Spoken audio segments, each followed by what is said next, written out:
The Union of Concerned Scientists really exists to bring strong science into problem solving, into public policy making. We were founded in 1969 by a group of scientists at MIT who were physicists.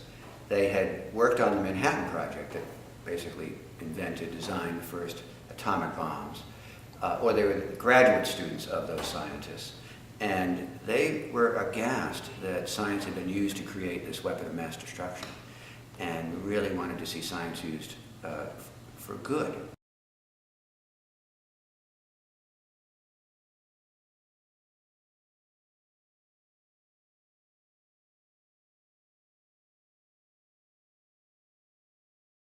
We are all about bringing strong science to decision making and problem solving, and we've actually been quite successful in bringing about change. So one big example is the dramatic increase in the fuel economy of the American passenger vehicle fleet. That after 30 years of paralysis, where the average fuel economy of American vehicles did not change from about 25 miles per gallon, we were able, starting with the 2007 energy bill, and then through the first term of the Obama administration, to help inform and drive and give shape to what will be a doubling, a near doubling of the fuel economy average of the American passenger vehicle fleet by the year 2025. And that includes minivans, SUVs, light trucks. If it's properly and fully implemented, the average fuel economy would be well over 50 miles to the gallon. So it's a tremendous success story.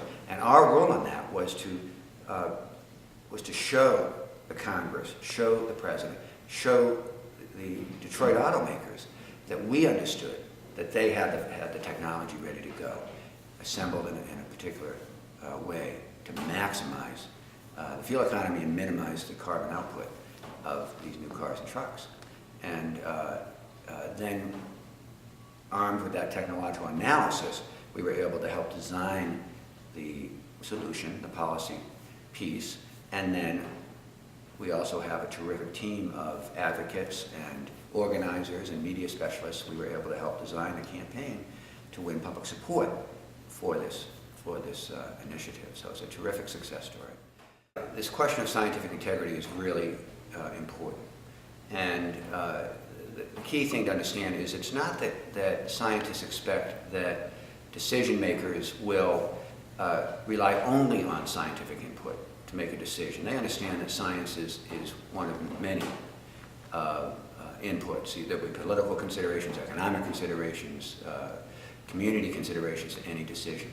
But what is key is that science is an unfiltered, fettered input to science, that decision makers at every level in government have access to the best science on whatever question they're looking at, and that they absorb it, study it, and then include that in their decision-making deliberations.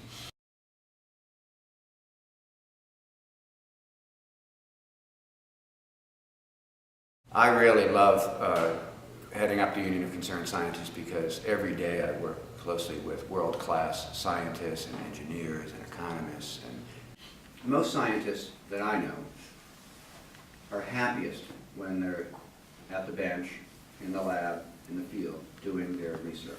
That's why you become a scientist, right? You're curious, you advance knowledge, you discover things. And it's an uncomfortable place to do your research and understand that, if you're trying to understand climate change, and the result of your work is that if we keep burning fossil fuels at the pace that we're burning them, we will literally upend the ability of this planet and our ecosystem to sustain life, certainly as we know it. Is that profound? Well, the scientists on my board of directors who work in my programs believe, that science must be rigorous, and that you can then take that science and apply it to inform solutions. If you're a scientist looking at some part of the ecosystem or species or the weather or whatever, you very quickly come to marvel at whatever your faith is, this phenomenal creation, you know.